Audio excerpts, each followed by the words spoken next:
Hello বন্ধুরা, আমার ছোট্ট একটা ব্লগে তোমাদের স্বাগত।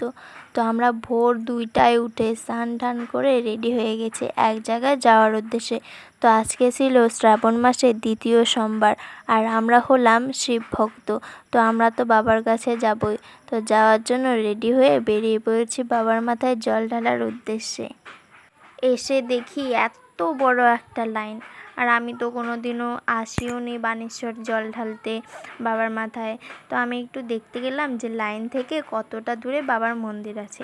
যেয়ে তো দেখি 1.5 কিলোমিটার 1.5 কিলোমিটারের লাইন পড়েছে। এত বড় লাইন, এত লোক এসেছে বাবার কাছে জল ঢালার জন্য।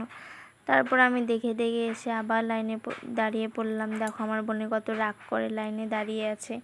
তারপরে সবাই মিলে দাঁড়িয়ে থাকতে থাকতে চলে আসলো বৃষ্টি, আর আমরা তো ছাতাও নিয়ে এসে নেই, বৃষ্টিতেই ভিজলাম, রোদে শুকোলাম। তারপরে আবার বৃষ্টি নামলো, বৃষ্টিতে ভিজে রোদে শুকিয়ে এভাবেই গেলাম। কষ্ট না করলে কি আর বাবার মাথায় জল ঢালা যাবে? তাই তো কষ্ট করতেই লাগবে। তারপরে এইভাবে দাঁড়িয়ে থাকতে থাকতে 2টা বেজে গেল। তারপরে বাবা মন্দিরের গেটের সামনে এসে পৌঁছলাম 2টার দিকে। সেই 4টা থেকে এখন 2টো বাজে, তা এখনও পূজা দেওয়া কমপ্লিট হয়নি। পূজা দিতে দিতে 3টা বেজে যাবে। তো এখানে তো আর ভিডিও করা যাবে না, লিখেই দিয়েছে যে ভিতরে ভিডিও করা যায় না ক্যামেরা।